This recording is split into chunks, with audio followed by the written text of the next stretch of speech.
For a long time, I thought surrender to God meant weakness. I thought it meant giving up, losing control, or letting go of parts of myself that mattered.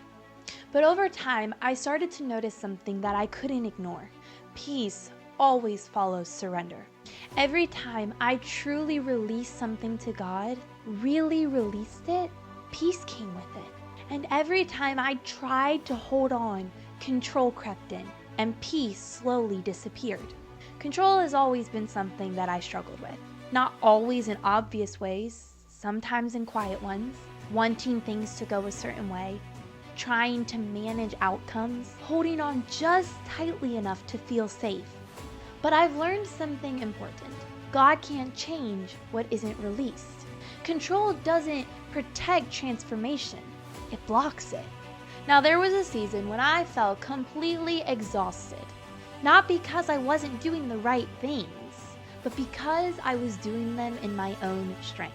I was praying, I was reading my Bible, trying to be obedient, but everything started to feel so heavy. Stress and anxiety slowly began to creep in, even though my life looked fine on the outside.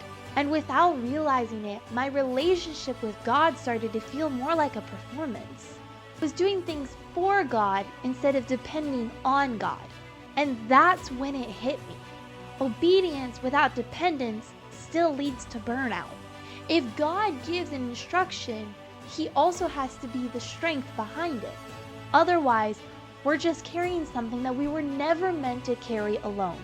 Some of the hardest things for me to surrender haven't necessarily been bad things. Some of them were good things, things I enjoy. Movies and TV shows, characters and stories that I love, shared interests with my siblings. And for the longest time, I struggled with the idea that God wanted to take those things from me.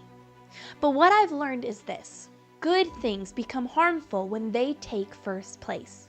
Chaos doesn't come from simply enjoying things.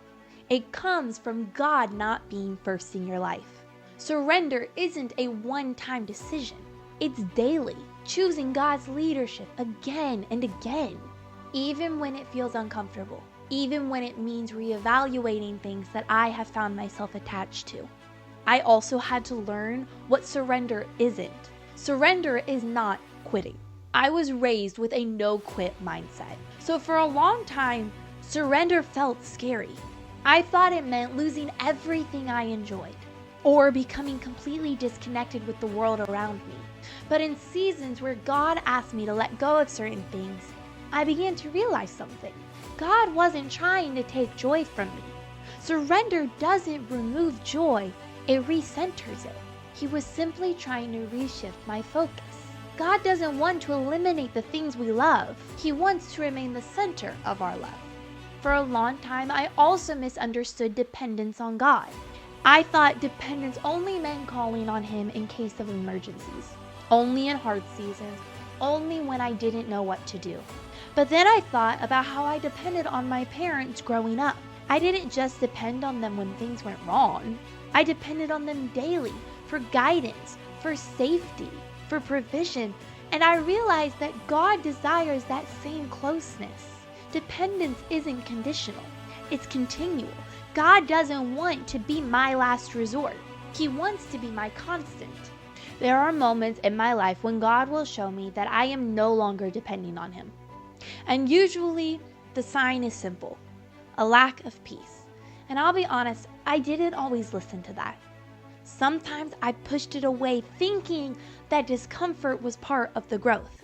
But over time, I learned that peace is a guide. I once heard advice that has stuck with me through time. Always follow the road that leads to peace. That doesn't mean avoiding obedience when it's hard.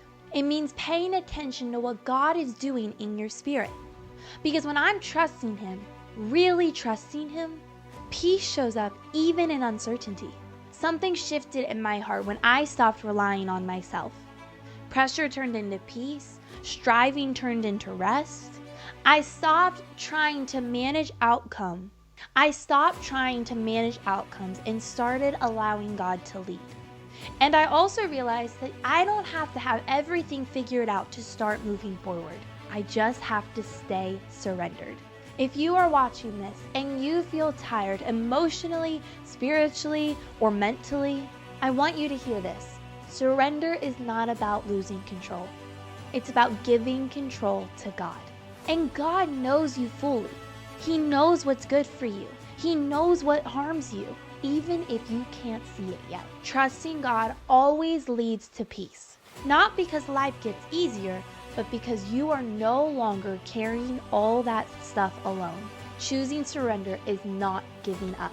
It's choosing the safer hands. And if you're looking for a place to grow in this kind of trust, without pretending and without pressure, we have a community called Impact Training Center. You'll find the link in the description below if you would like to take the next step. Thank you for being here. And whenever God is asking you to let go of something, trust Him with it.